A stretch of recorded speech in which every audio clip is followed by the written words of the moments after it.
So Cap, I'm hoping that it's just, is this a normal visit to the vet that you're having to take this morning? It's become a little bit more normal for us because of some ear infections, but Uh-oh. yeah, Uh-oh. poor pup. Yeah, I was going to say, those things, you're sitting there and you're just scratching and scratching and scratching. You're rubbing your ear on the floor, and then everyone's looking at you like, "Come on," and Yeah, you're and then you've just got the dog doing it too. So exactly that's exact. See, you sit there, you're reading my notes. It's like you're looking at the cue cards, man. That's well done. Uh, yeah. let's get our mogul update. How are things with Rhode Island FC? Um, they're Oh, uh-oh. they're going. Hey, we ran into a good team on last weekend. We played Phoenix at home, defending champions, and we didn't play poorly, but they outclassed us at certain points. They're a very good team, much more experienced than we are as a group. And so, we learned a couple lessons here and there. That said, we missed a penalty kick. We had some opportunities. So, it was there. It was still promising, but we're not at that level yet, and that's fine to say that. So we go down to North Carolina this weekend and play NCFC, and so yeah, good challenge for us. Obviously, a conference game. So things are moving right along. I was going to say, so what have you been learning about the franchise idea from day one and all of the growing pains that are associated with it? Are you getting lessons as we go here, even though we're only a couple of matches into the season? Yeah, on and off the field, and you have to learn, right? I'm sure even the folks at Atlanta United, even though everything was going great year one, right? You're just living and learning. You don't really know what to expect all the time in certain situations. So, there's definitely a lot to grow there within the team on and off the field. And so that's what we're trying to do. Learn every week about who our fans are, where they're coming from, what they want to see, learn on the field of, formations and players and, the roster itself in general. So, lots of lessons. When it comes to mentoring and you and Greg doing what you're doing at Beyond Goals, now we discuss from time to time what you and Greg are learning as as mentors. When mentees come to you, is it out of frustration of not knowing where to go with a certain pathway? It's like, okay, I think I'm doing things well, but then I'll hit a brick wall. I don't know where to go from this particular point. Is it reaffirmation of the path that they're taking? I guess, is there a percentage of how much of this is reinforcement and how much of this is absolute learning from mentees? From the feedback that you get, do you have any idea as to what those percentages are coming into a situation with the groups that you're able to handle? Yeah, it's a good question. I'd say that the biggest thing that we see from mentees coming to us is um, a lack of consistency and dealing with bigger games and pressure and not playing as well in those moments and being nervous and how to deal with that. I think that was probably a good, I don't know, 30 to 40% of mentees coming to us. That's what they're looking for. A lot lately have been pathways as far as college, right? Is the outreach correct? Am I shooting too high? Am I shooting too low? Should I be looking at D2 or D3 or, what levels of D1 and how to approach those conversations? And so we're getting a lot of that right now, which has been awesome. So yeah, definitely a mixed bag, and which is exciting for us because then it's not the same conversation over and over. Well, and so because the landscape is as big as it is these days, and you mentioned it, it's NAIA, D3, D2, Group of Five, Power Five. Do I go overseas? Do I do these kinds of things? I mean, it's, and to be able to take it on a case by case basis, obviously it's challenging and fulfilling, I would imagine, for you and Greg to have all of these different angles to be able to discuss. And the pathways are far larger than they were when I know when I was younger, back in the days of the 1870s when the sport was just starting. And for you, you had a couple of different ideas. How do you gauge pathway and proper place, and maybe you should do this instead of this or go here instead of here with all of these different pathways that are available? Because like I said, we just mentioned college, NAIA, D3, D2, so 5 different pathways at least when it comes to college. Then there's overseas, then there's possibly going to someplace in between. How do you navigate the idea of, okay, well, maybe this person should go here and this person should go here? I mean, that's an interesting challenge that you and Greg have to tackle too. Yeah, totally. And obviously it's all individualized, right? It's like what works for one isn't necessarily going to work for another. And yeah, it's a balance. And I think that what goes into it, a few things are, one, obviously talent level and where is this player. But aside from that, it's maturization, right? How mature are they for their age? Are they ready to take that next step and go there? Will they have success if they do, on and off the field, just maturity wise? Um, the support system.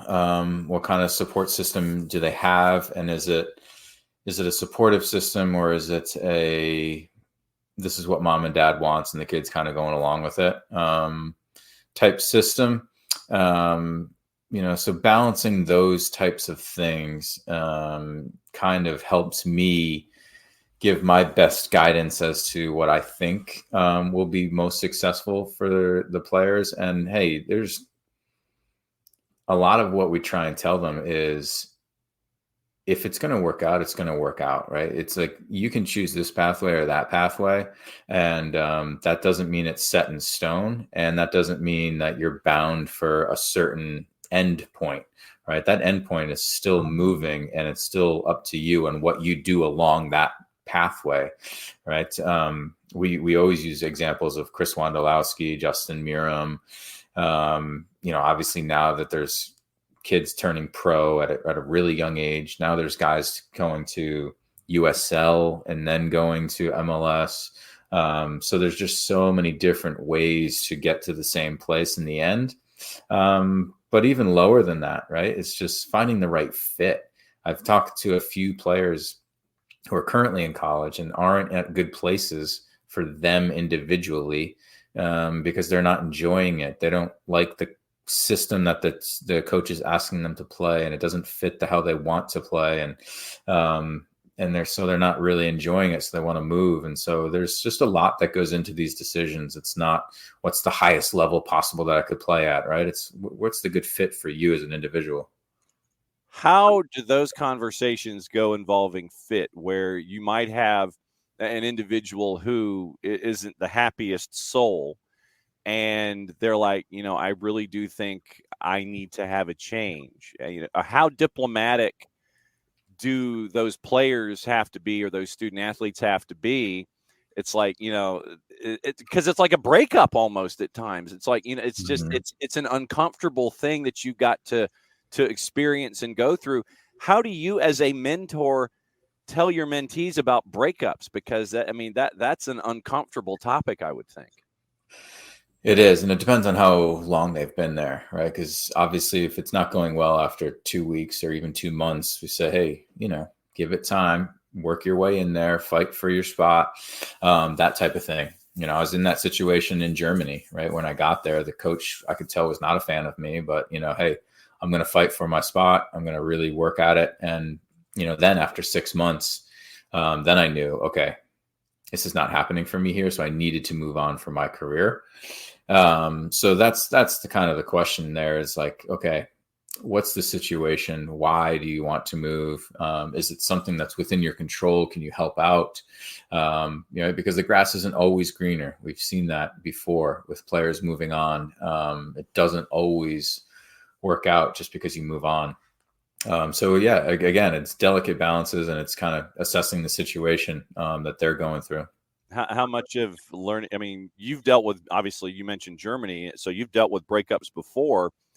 Is it any different today with today's athlete / student athlete when it comes to to how you handle things? Do coaches, in your observation, do they want you to be direct about it? Do they want it's like, look, I need you to be upfront with me as soon as possible so we both can make a decision that's best for us? Or is it, one of those where you've got to learn how to be diplomatic about it, but be direct? It seems like there are buttons that you've got to push in here, but I don't know how coaches these days respond versus, the days when we were growing up where it's like militaristic and, you will do this and you'll suck it up and these kinds of things. How different are coaches to listening these days? Well, there was a reason you were brought in here in the first place and you have to adapt to this, versus, okay, there was a reason you were brought in. This isn't working out. It just seems like is the vibe any different from when you were dealing with things, say, in Germany, maybe?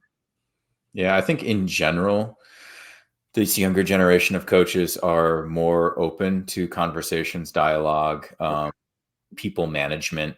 Yeah. I think that's a huge part of coaching a team nowadays, especially at the higher level. I mean, every level, honestly, is man management, right? Person management. It's so important.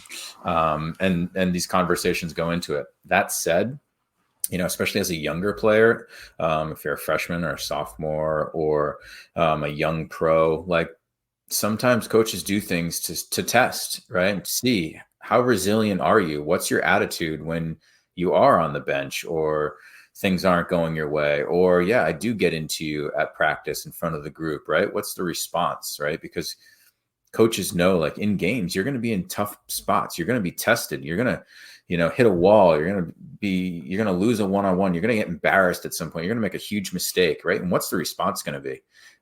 So, I think there is that will always be there, because that's part of sports is that reaction to failure, because failure happens just so often within sports. And that's an important part of it. It really is that reaction. And what type of person are you to show up against that,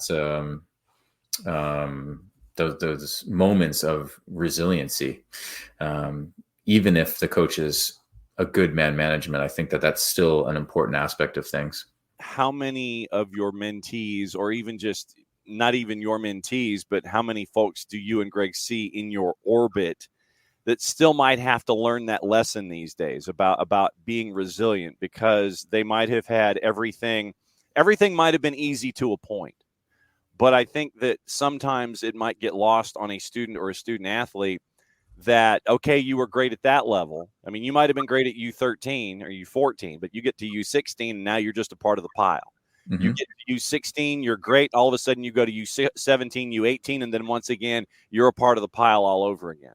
You're fantastic in high school. You get selected to go to Wake Forest, and you get to go to Wake, and, you get to do things in the ACC, but then you realize, I'm back in the pile again. How much realization is there with your mentees? It's like, I'm fantastic. Everything's fine. I got nothing to worry about. And then there's that realization of like, I'm one of a group all over again. How many folks do you have to sit there and go, dude, you're part of a group. You've got to prove yourself all over again, with this next stage in your career? Yeah, most. And that doesn't surprise me, because, I'll give you an example from my career in a second, and that's why we try and encourage that we are not just resources for people that are struggling, right? We are also resources for those who are on top of things, because those players have not struggled yet, but it's coming, right? Because it will come to everyone at some point in their career. And it's very important that these younger, especially high-level players who have been at the top and then turn pro are all of a sudden challenged in a way and at the very bottom of the totem pole for the first time. And how do you deal with it? Right? How do you deal with playing with the second team, or being on the bench for the first team, but playing games for the second team? Or, you're just not in the spotlight, and guys don't care that you've got the newest Nike cleat or whatever you're driving or any of that stuff, right? It doesn't matter. And,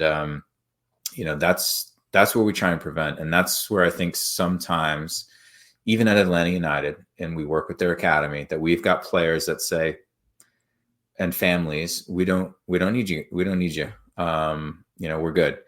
And that's the way it is. And it's not just obviously Atlanta United, it's everywhere. Yeah. Right. But we don't want to be viewed as, hey, if you're going to talk to Greg and Parker, you've got a problem. Like, no, that's not the case. We're trying to help open the eyes to things that might come down the road. Because the example from my career is, I had great success at Wake as a center back. Then I turned pro and I had great success as a pro in New England, 4 years starting as a center back. Then I went over to Europe, and a few months in, coach wanted me to play outside back, and I fought it.